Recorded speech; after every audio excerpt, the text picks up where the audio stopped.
Assalamualaikum warahmatullahi wabarakatuh. Alhamdulillahirabbil alamin wa binastain ala umurnya wadin wassalatu wassalamu ala asrofil anbiya'i wal mursalin wa ala alihi washabihi ajmain. Assalatu wassalamu alayka ya sayyidi ya Rasulullah biadi qalati ini. Alhamdulillah ala nikmatil Islam wal iman wa kafa bima minima. Ini saya mau cerita kisah saya berkawan dan bersahabat dengan seorang kiai gede sob. Nah, namanya Kiai Haji Asad Umar ya. Nah, saya dan beliau ini ternyata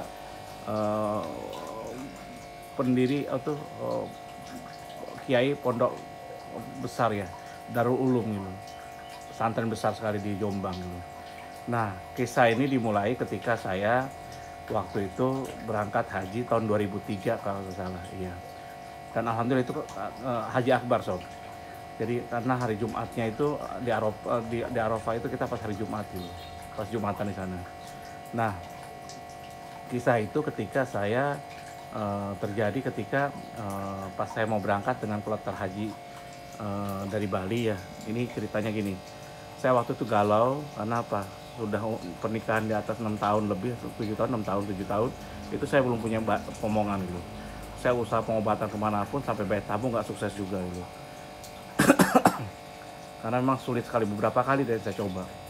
Jadi udah biaya waktu apapun udah saya lakukan ternyata nggak bisa juga gitu. Nah, ketika itu saya teringat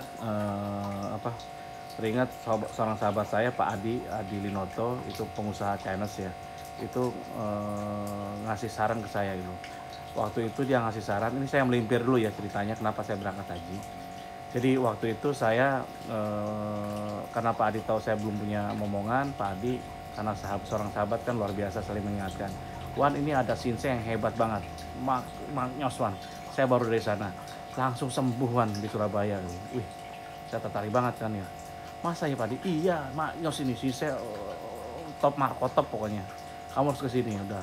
Saya atur penerbangan, mobil saya jalankan dulu, jadi mobil dari Denpasar jalan ke sana, sedangkan saya naik pesawat itu. Nah, terus supir saya jemput di Bandara Juanda. Udah gitu saya datang sore-sore, waktu itu siang penerbangan. Kalau waktu itu penerbangan Denpasar Surabaya kan agak lama, bukan agak lama, sedikit ya, tidak terlalu banyak gitu. Nah, saya waktu itu ini dulu ya. Ini tempat favorit saya sob, ngopi. Di depannya ada kolam air gitu. Ada kolam di depannya gitu. Di kolam ada kolam. Jadi waktu itu udah gitu siang saya berangkat, karena penerbangan tidak terlalu banyak dari Denpasar Jakarta ke Surabaya. Saya penerbangan siang, jadi siang datangnya. Sore itu saya langsung ke rumahnya dia. Ternyata apa coba? Pas saya di tempatnya dia, di alamat yang dituju, itu yang ada hanya ada bendera hitam gitu. Waduh, saya bilang, kenapa nih? Kok sepi gitu? Saya tanya, ternyata meninggal. Dia baru meninggal tuh kemarin sore katanya. Waduh, kenapa nggak ditunggu saya dulu? Saya otak jail saya kan luar biasa. Aduh, kenapa sih saya ini yang hebat ini meninggal gitu? Boya tunggu saya dulu biar saya bisa berobat dulu baru boleh meninggal gitu. Karena katanya top markotop gitu. Ya udah, pengalaman itu. Terus kedua, karena kegagalan itu saya nanya, Pak Adi udah meninggal. Oh, Wan, kayaknya kamu ada yang salah Wan katanya. Salahnya apa? Saya lihat kamu berbagai usaha udah kamu lakukan, karena dia peduli ya, sahabatnya peduli. Dia lakukan gitu. Wan, kalau gini, kalau tempat orang Islam berdoa yang paling yang paling manjur selain berdoa di orang tua itu di mana gitu. Ya, saya bilang yang paling manjur ya di Mekah. Saya bilang, ya udah kalau mau haji aja Wan, siapa tahu kamu ini doa ada sana di Ka'bah. Memang saya doa di Mekah di Ka'bah gitu. Doa aja di sana supaya kamu bisa gitu. Oke. Akhirnya apa? Dari situ lagi sedih-sedihnya, akhirnya saya putuskan untuk berangkat haji. Dan itu ngedadak sob. Kalau zaman dulu 2003 itu mau tutup seminggu, saya berangkat haji. Dan dableknya saya tuh mampu untuk naik haji dengan fasilitas VIP gitu loh, yang kayak waktu plus lah gitu, haji plus. Tapi saya malah nyoba, karena saya tidak tahu proses haji, saya daftar ke Depak. Udah gitu saya ngikutnya Pak Haji yang biasa gitu, yang 30 hari lebih itu. Jadi seperti itu. Dan setelah itu daftarlah saya berangkat, dan berapa bulan kemudian berangkat haji gitu. Jadi dulu gampang banget sob haji itu. Nah, pas mau berangkat haji, ibunda mertua saya sakit parah gitu. Kena kanker gitu. Kanker hati ya. sirosis dulu. Udah itu saya sendiri yang ngantarkan dia ke rumah sakit. Kalau sama yang lain kalau nggak berani karena saya deket banget dengan ibu mertua ibu. Yang mijit, saya tukang pijitnya dia ibu, mijitin, ngantar ke arisan, ngantar ke pengajian itu saya ibu. Beliau benar-benar dekat dengan saya, nggak kaleng-kaleng dekatnya ibu. Malah lebih dekat ke saya daripada ke anak perempuannya. Anak perempuannya cuma satu-satu itu, lebih dekat dengan saya. Ayah mertua ngajak ke rumah sakit nggak mau, tapi omong saya dia mau. Saya ajak ini, Bu, ambulan. Saya kalau ngajak dia tuh pijitin dulu, pijitin. Gak lama kemudian saya ngomong, Bu sakit ya, sebagai pijit tuh kepalanya, dia paling senang kepalanya sama pundaknya. Kalau lagi sakit kadang kakinya. Bu, Ibu, ini tuh ambulan udah saya siapin Bu, nanti sebentar lagi mungkin datang, Ibu berobat ke rumah sakit ya gitu. Periksa dulu aja, dokternya ke sini enggak Bu, kemarin kan sudah. Sekarang Ibu ke rumah sakit aja, siapin nih. Akhirnya mau gak mau karena ambulan kan 5 menit lagi datang, ya mau akhirnya dibawa ke rumah sakit. Ternyata pas diperiksa di rumah sakit kena kanker hati gitu. Ya udah, nah musibah itu malamnya lagi ternyata pas mau berangkat itu beliau udah ngap-ngapan gitu. Dan saya tanya ke beliau, Bu, izinkan nggak saya berangkat haji gitu. Karena ibu lagi sakit ini. Dia cuma pesen satu, Wan, mudah-mudahan ini jadi amal beliau untuk bisa masuk surga. Ibu mertua saya tuh mualaf ya, seorang mualaf yang ibadahnya mungkin pas-pasan gitu, tapi mudah-mudahan Allah memberikan rahmatnya ya. Karena dengan wasilah dia izinkan saya haji gitu. Wan, saya izinkan kamu berangkat haji dengan istrimu, cuma satu syaratnya, jangan kamu ribut dengan istrimu, karena istrimu kan orangnya agak keras gitu, maklum anak perempuan satu gitu. Oh iya, jadi ya saya karena mengerti itu ya Bu, saya janji, dan alhamdulillah janji itu saya penuhi. Jadi saya di Mekah itu tidak pernah berantem, ribut sedikit pun nggak pernah. Udah gitu paginya pas mau berangkat saya cium tangan dia, malamnya saya masih mijitin ya, paginya dan yang nyuapin saya. Jadi kalau yang nyuapin tuh ibu mertua tuh, kalau saya disuapin saya senang karena saya bacain salawat. Di salawat atau istighfar, astagfirullah rabbal baroya, selalu nyuapin astagfirullah minal khotoya, atau saya salawat Allahumma sholli ala Muhammad ya gitu. Baru ngomong seperti suapin, senang dia. Nah pagi-pagi mau berangkat sob, itu kejadiannya apa? Ibu saya pas saya udah cium tangan, ternyata pas keluar rumah sakit dia ngizinkan saya berangkat, masih sadar. Pas saya diantar supir saya kan, mertua saya nggak ngelarang saya berangkat haji gitu. Tahun depan aja, cuman saya bilang haji ini kalau ini wajib gitu. Kalau menguburkan mayit itu fardu kifayah gitu. Jadi kalau ada yang menguburkan berarti saya tidak ada kewajiban gitu. Dia saya ngelawan orang mertua saya sampai marah ayah mertua saya. Nanti ada ceritanya, mertua saya sampai dia masih ingat setelah 10 tahun kejadian. Dia masih jengkel sama saya karena ayah mertua saya kan nggak bisa ditolak orangnya. Orang yang susah ditolak gitu. Jadi ini halaman rumah saya sob ya, belakang rumah saya. Jadi saya favoritnya di sini. Ada pohon ini apa tuh? Pohon pisang. Dan sekarang saya lagi sedih loh. Pohon pepaya saya mau berbuah atau mati? Dua-duanya gitu. Yang kemarin mati sini, sekarang mau berbuah mati lagi. Ya Allah. Belum ngerasain buahnya. Nah, dan saya sekarang ini senang nanam rumput itu. Itu yang nanam saya sob. Perbaikan pas musim hujan saya tanam dulu. Pas corona ini saya senangnya berkebun aja. Nah, oke, balik lagi ya. Jadi akhirnya pas saya berangkat diantar oleh supir saya, mertua saya marah, sehingga tidak ada yang nganterin berangkat saya. Jadi saya nganterin saya haji ke bandara itu cuman supir saya. Taunya ibu saya udah sakaratul maut gitu. Pas nyampe bandara, saya nggak kasih tahu ke ini saya, ke istri saya langsung ke mana, ke Sukolilo gitu, berangkat sana. Nah 5 jam mau berangkat, tiba-tiba ada kabar bahwa ibu mertua saya meninggal gitu.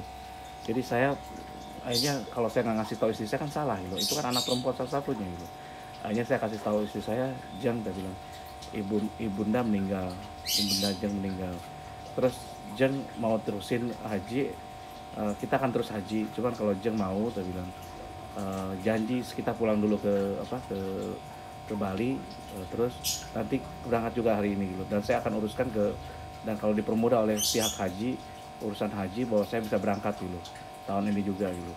Jadi nunggu ini, oh ya deh mas, saya mau pulang dulu ke rumah, menguburkan ibu saya, udah gitu baru nanti kita berangkat haji. Akhirnya saya ngurus di departemen di situ. 3 jam mau berangkat kayaknya, mau terbang 5 jam atau 3 jam. Saya ngomong, ternyata dibolehkan sob, cuman dengan syarat barang tetap udah ke sana, udah ke udah berangkat barangnya. Dia saya cuma bawa barang teng-tengan doang gitu.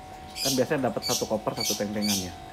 Nah itu aja pulang, dan akhirnya pulang, dan kebetulan karena wali kota dulu Pak Puspo Yoga ya, yang nganter sana baliknya bareng dia gitu. Puspo Yoga tahu, kenal dengan ayah mertua saya, kan kawannya dia gitu, dan dengan saya juga kenal dekat gitu. Jadi saya bareng dengan Pak Puspo Yoga wali kota waktu itu sampai ke Bali, udah gitu nguburkan apa mertua saya. Akhirnya seminggu kemudian saya dipanggil di grup Jombang, ada yang kosong, ada yang nggak berangkat, ada kursi 2 orang dan saya berangkat gitu. Jadi saya dipanggil pagi hari, siang saya berangkat gitu. Sob, tau nggak saya berangkat? Saya berangkat itu hanya bawa kain ihram sama baju sedikit gitu. Dan saya udah ngomong ke istri saya, ya kalau barang kita nanti memang rezekinya kita pasti ketemu kok di sana, di Mekah sana gitu.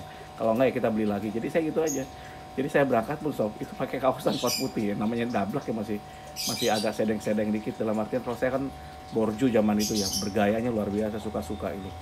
Nah itu dia, pakai itu berangkat, pakai celana sholat itu putih itu, berangkatlah pakai kaos ke ini, dan ternyata gabungnya dengan grup Jombang gitu. Nah ini cerita dahsyatnya, cerita utamanya. Ketika pembagian uang, saya tuh pembagian uang kan biasanya dapat uang untuk living cost di sana. Orang tuh rebutan orang sana. Kalau di Denpasar agak santai orangnya. Kalau orang Denpasar hajinya cerdas-cerdas gitu. Ini rebutan banyak orang. Aduh, saya tuh nyender aja sama istri saya di dinding. Tahu-tahu ada kakek-kakek sama nenek-nenek di sampingnya gitu. Di nenek-nenek sampingnya dia nyender juga gitu. Akhirnya saya bilang, bah. Dia bilang, apaan? Abah nggak ikut ini, nggak ikut duduk sana. Nanti ambil uangnya, living cost sama tiket gitu. Dia malah nanya ke saya, loh adek kok nggak ikut ngantri juga? Kalau saya sih pasrah bah, dia bilang. Saya berangkat ini pasrah aja sama Allah. Kalau memang dapat ya syukur, kalau di mana nggak terserah Allah gitu. Pasti selalu dapat kok living cost gitu. Nah sama dek katanya, saya juga sabar gitu. Saya belajar pasrah aja sama ikhlas. Kalau haji itu kan harus ikhlas. Oh iya bah gitu. Ngobrol lah saya. Tahu nggak sob, balasan orang yang pasrah tadi? Ternyata karena saya terakhir, saya dapat di VIP di atas 747, di VIP di atas, terus bangku kosongnya di tengah tuh kosong gitu. Jadi bangkunya Pak Umar ini kosong, bangku saya juga kosong, si Abah ini kosong, saya kosong tengah-tengah. Jadi istrinya masing-masing bisa selonjoran tidurnya, jadi ke bangku sana, tidur di paha gitu. Dan sama dia juga gitu.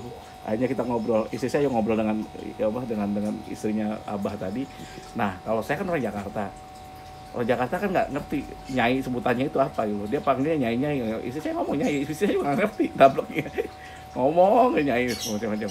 Nah kejadian dahsyatnya adalah saya ketemu dia kan ngobrol gitu, Abah ngomongnya Abah gini nih, setiap ngomong sampai Mekah. Nah setelah proses haji itu saya ketemu lagi dengan beliau di jalan. Dia lagi dikelilingi orang jubahan sekitar 50 sampai 100 orang, jubahan semua, jenggotan semua. Saya kan nggak tahu dia gitu. Bah, kok dia dikelilingi gitu. Gimana kabarnya? Ji katanya. Wah, peluk-pelukan lah kita. Kalau saya kan tepuk-tepukan, peluk-pelukan, ngobrol kan. Pas saya lihatin, saya pikir orang ngumpul tuh bukan ngelilingi dia, ternyata orang itu ngeliatin saya semua. Saya kan bingung, ngapain dia tuh ngomong biasa-biasa aja kan. Saya ngobrol gitu, 5 menit saya ngobrol, saya ngeh. Kok saya diliatin orang-orang, jenggotan semua, jubahan semua, putih-putih. Ini udah kayak orang Arab gitu. Akhirnya saya nanya, udah Bah, kalau gitu Abah lagi sibuk ya? Saya nggak ngeh juga bahwa dia itu orang gede gitu. Abah lagi sibuk ya? Ya udah Bah, nanti kita ngobrol lagi Bah.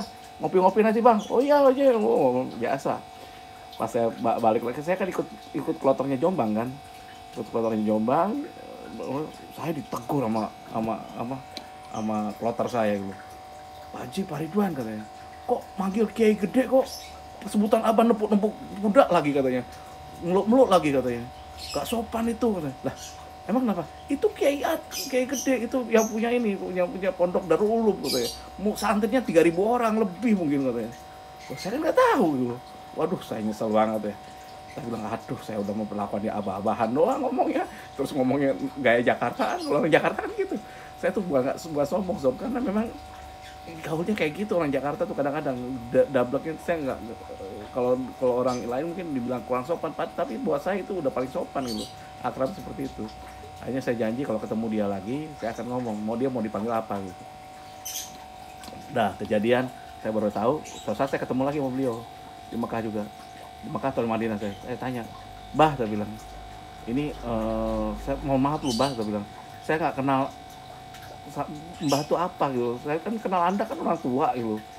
Ternyata Abah tuh kiai gede ya," saya bilang, "punya pondok ya 3.000 orang lebih," gitu. "Iya, emang kenapa?" katanya. Terus saya tanya lagi, terus dia ngomong gini, terus saya manggil apa ke Abah sekarang, Pak Yai atau gimana? "Waduh, kamu tuh loh, kamu kenal saya itu panggilnya apa? Abah." "Ya udah, panggil aja Abah, dan kamu tidak boleh berubah. Sama sekali nggak boleh berubah gayamu, mau saya kiai, mau saya orang kakek-kakek, ya udah biasa. Kamu nganggap saya apa? Orang kakek-kakek," dia bilang. "Abah kayak Abah sendiri." Ya udah gitu aja kamu manggilnya. Nah, subhanallah. Ternyata itu orang gede banget, orang luar biasa. Dan ternyata setelah saya datang ke pondoknya, oh gede, punya rumah sakit, sekolah rumah sakit. Waduh, subhanallah.